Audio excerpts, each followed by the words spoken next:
Good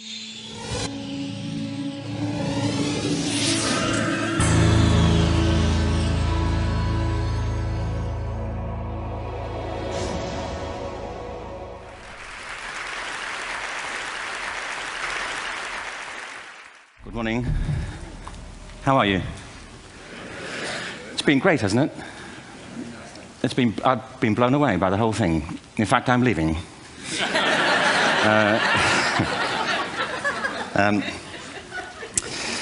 There have been three themes, haven't there, running through the conference, which are relevant to what I want to talk about. One is the extraordinary evidence of human creativity in all of the presentations that we've had and in all the people here. Just the variety of it and the range of it. The second is that it's put us in a place where we have no idea what's going to happen in terms of the future. No idea how this may play out. I have an interest in education. Actually, what I find is everybody has an interest in education. Don't you? I find this very interesting. If you're at a dinner party and you say you work in education, actually, you're not often at dinner parties, frankly, if you work in education. You're not asked, you know, and you're never asked back, curiously. That's I think it strikes me. But if you are, and you say to somebody, they say, what do you do? And you say, you work in education, you can see the blood run from their face. They think, oh my God, you know, why me? It's my one night out all week. But if you ask people about their education, they pin you to the wall. Because it's one of those things that goes deep with people. Am I right? Like religion and money and other things. So I have a big interest in education, and I think we all do. We have a huge vested interest in it, partly because it's education that's meant to take us into this future that we can't grasp. If you think of it, children starting school this year will be retiring in 2065. Nobody has a clue, despite all the expertise that's been on parade for the past 4 days, what the world will look like in 5 years' time. And yet we're meant to be educating them for it. So the unpredictability, I think, is extraordinary. And the third part of this is that we've all agreed, nonetheless, on the really extraordinary capacities that children have, their capacities for innovation. I mean, Serena last night was a marvel, wasn't she? Just seeing what she could do. And she's exceptional, but I think she's not, so to speak, exceptional in the whole of childhood. What you have there is a person of extraordinary dedication who found a talent. And my contention is all kids have tremendous talents, and we squander them pretty ruthlessly. So I want to talk about education, and I want to talk about creativity. My contention is that creativity now is as important in education as literacy, and we should treat it with the same status. Thank you.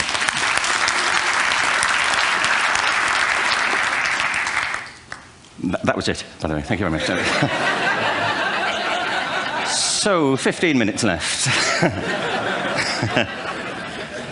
Well, I was born... No, I had a great story recently, I love telling it, of a little girl who was in a drawing lesson. She was 6, and she was at the back drawing, and the teacher said, this little girl hardly ever paid attention. And in this drawing lesson, she did. And the teacher was fascinated. She went over to her, and she said, what are you drawing? And the girl said, I'm drawing a picture of God. And the teacher said, but nobody knows what God looks like. And the girl said, they will in a minute.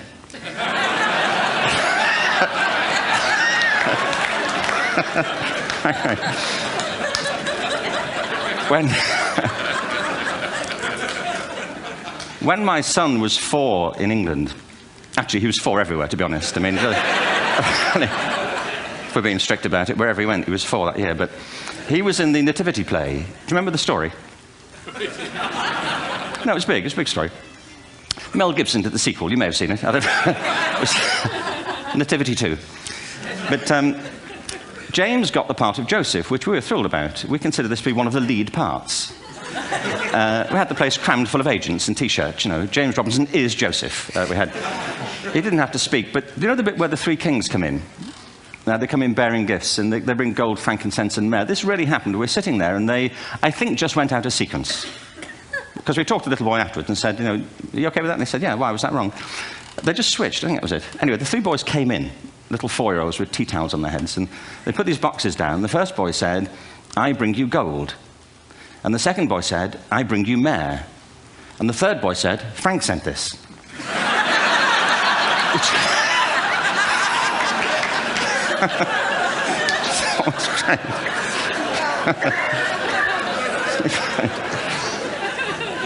What these things have in common, you see, is that kids will take a chance. You know, if they don't know, they'll have a go. Am I right? They're not frightened of being wrong. Now, I don't mean to say that being wrong is the same thing as being creative. What we do know is, if you're not prepared to be wrong, you'll never come up with anything original. If you're not prepared to be wrong.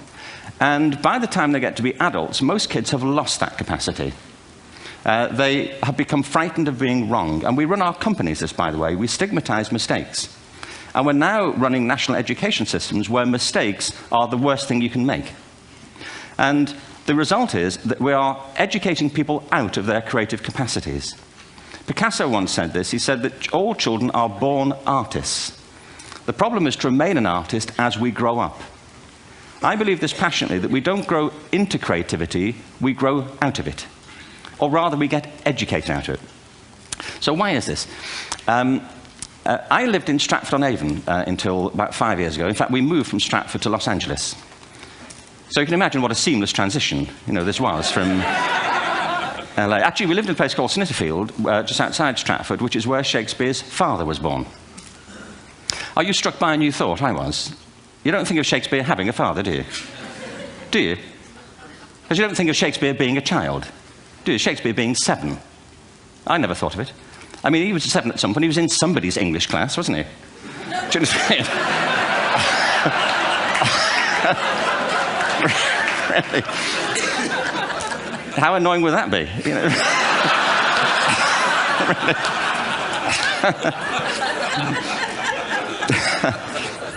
Must try harder.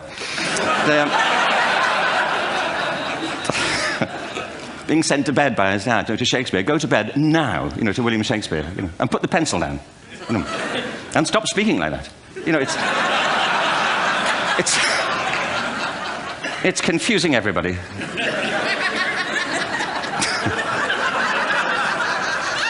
Anyway, we moved from Stratford to Los Angeles, and I just want to say a word about the transition. Actually, my son didn't want to come. I've got 2 kids. He's 21 now, and my daughter's 16. He didn't want to come to Los Angeles. He loved it, but he had a girlfriend in England. This was the love of his life, Sarah. He'd known her for a month.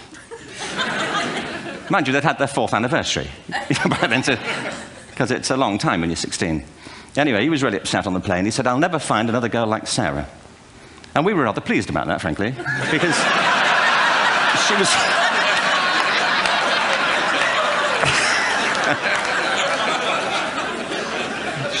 she was the main reason we were leaving the country.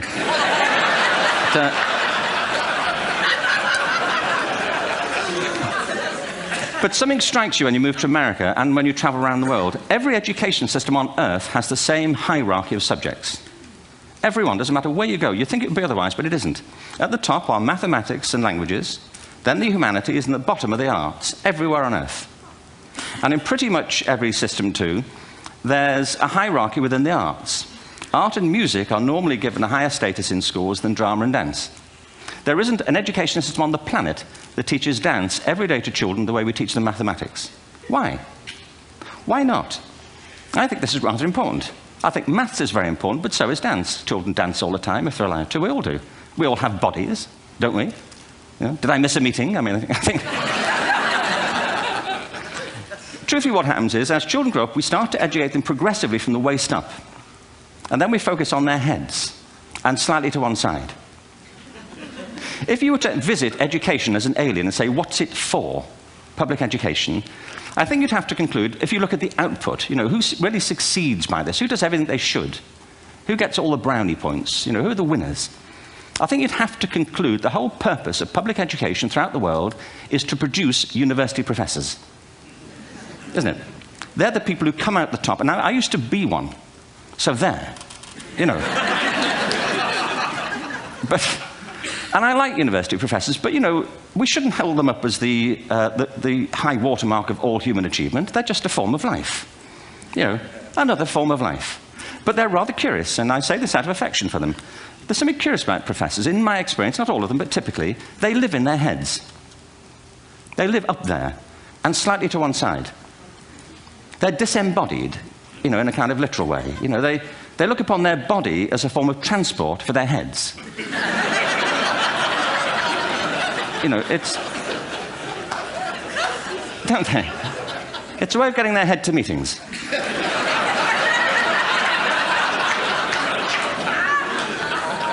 If you want real evidence of out-of-body experiences, by the way, get yourself along to a residential conference for senior academics and pop into the discotheque on the final night. And there you will see it. Grown men and women writhing uncontrollably off the beat. Waiting to end so they can go home and write a paper about it. Now, our education system is predicated on the idea of academic ability. And there's a reason. The whole system was invented around the world. There were no public systems of education really before the 19th century. They all came into being to meet the needs of industrialism. So the hierarchy is rooted on two ideas. Number one, that the most useful subjects for work are at the top. So you were probably steered benignly away from things at school when you were a kid, things you liked, on the grounds you would never get a job doing that. Is that right? Don't do music, you're not going to be a musician. Don't do art, you won't be an artist. Benign advice. Now, profoundly mistaken. The whole world is engulfed in a revolution. And the second is academic ability, which has really come to dominate our view of intelligence because the universities designed the system in their image. If you think of it, the whole system of public education around the world is a protracted process of university entrance. And the consequence is that many highly talented, brilliant, creative people think they're not, because the thing they were good at school wasn't valued or was actually stigmatized. And I think we can't afford to go on that way. In the next 30 years, according to UNESCO, more people worldwide will be graduating through education than since the beginning of history. More people. And it's the combination of all the things we've talked about, technology and its transformational effect on work, and demography and the huge explosion in population. Suddenly, degrees aren't worth anything. Isn't that true? When I was a student, if you had a degree, you had a job. If you didn't have a job, it's because you didn't want one. And I didn't want one, frankly. So, but now, kids with degrees are often heading home to carry on playing video games. Because you need an MA, where the previous job required a BA, and now you need a PhD for the other. It's a process of academic inflation, and it indicates the whole structure of education is shifting beneath our feet. We need to radically rethink our view of intelligence. We know three things about intelligence. One, it's diverse. We think about the world in all the ways that we experience it. We think visually, we think in sound, we think kinesthetically, we think in abstract terms, we think in movement. Secondly, intelligence is dynamic. If you look at the interactions of a human brain, as we heard yesterday from a number of presentations, intelligence is wonderfully interactive. The brain isn't divided into compartments. In fact, creativity, which I define as the process of having original ideas that have value, more often than not, comes about through the interaction of different disciplinary ways of seeing things. The brain is intentionally, by the way, there's a shaft of nerves that joins the two halves of the brain called the corpus callosum. It's thicker in women. Following on from Helen yesterday, I think this is probably why women are better at multitasking. Because you are. Aren't you? There's a raft of research, but I know it from my personal life. If my wife is cooking a meal at home, which is not often, thankfully, but, you know, if she's doing... No, she's good at some things. But if she's cooking, you know, she's dealing with people on the phone, she's talking to the kids, she's painting the ceiling, you know, she's doing open heart surgery over here. If I'm cooking, the door is shut, the kids are out, the phone's on the hook. If she comes in, I get annoyed. I say, Terry, please, I'm trying to fry an egg in here. You know, really.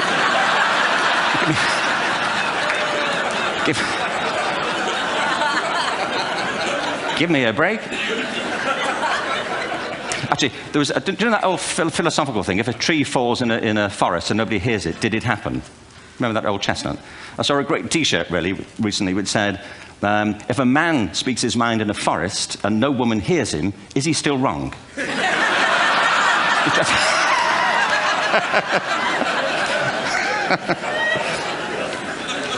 And the third thing about intelligence is it's distinct. I'm doing a new book at the moment called Epiphany, which is based on a series of interviews with people about how they discovered their talent. I'm fascinated by how people got to be there. It's really prompted by a conversation I had with a wonderful woman who most people have never heard of. She's called Gillian Lynn. Have you heard of her? Some have. She's a choreographer, and everybody knows her work. She did Cats and Phantom of the Opera. She's wonderful. I used to be on the board of the Royal Ballet in England, as you can see. And anyway, Gillian and I had lunch one day. I said, how'd you get to be a dancer? And she said it was interesting. When she was at school, she was really hopeless. And the school in the 30s wrote to her parents and said, we think Gillian has a learning disorder. She couldn't concentrate, she was fidgeting. I think now they'd say she had ADHD. Wouldn't you? But this was the 1930s, and ADHD hadn't been invented, at this point, so it wasn't an available condition. People weren't aware they could have that. Anyway, she went to see this specialist. So this oak-panelled room, and she was there with her mother, and she was led and sat on this chair at the end, and she sat on her hands for 20 minutes while this man talked to her mother about all the problems Gillian was having at school. And at the end of it, because she was disturbing people, her homework was always late and so on, little kid of 8, in the end, the doctor went and sat next to Gillian and said, Gillian, I've listened to all these things that your mother's told me. I need to speak to her privately. So he said, wait here, we'll be back. We won't be very long. And they went and left her. But as they went out the room, he turned on the radio that was sitting on his desk. And when they got out the room, he said to her mother, just stand and watch her.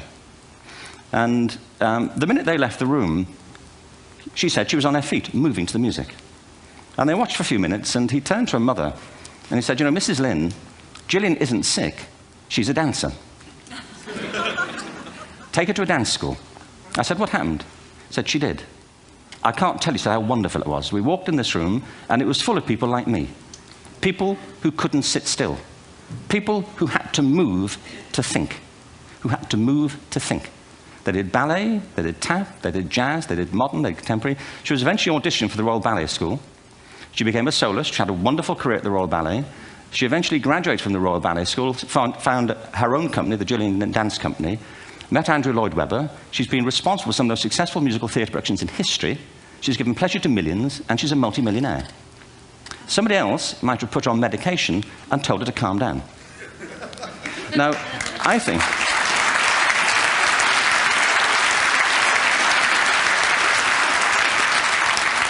What I think it comes to is this. Al Gore spoke the other night about ecology and the revolution that was triggered by Rachel Carson. I believe our only hope for the future is to adopt a new conception of human ecology, one in which we start to reconstitute our conception of the richness of human capacity. Our education system has mined our minds in the way that we strip mine the earth for a particular commodity, and for the future, it won't serve us. We have to rethink the fundamental principles on which we're educating our children. There was a wonderful quote by Jonas Salk, who said, if all the insects were to disappear from the earth, within 50 years, all life on earth would end. If all human beings disappeared from the earth, within 50 years, all forms of life would flourish. And he's right. What TED celebrates is the gift of the human imagination. We have to be careful now that we use this gift wisely and that we avert some of the scenarios that we've talked about. And the only way we'll do it is by seeing our creative capacities for the richness they are and seeing our children for the hope that they are. And our task is to educate their whole being so they can face this future. By the way, we may not see this future, but they will. And our job is to help them make something of it. Thank you very much. Bravo. Here, here.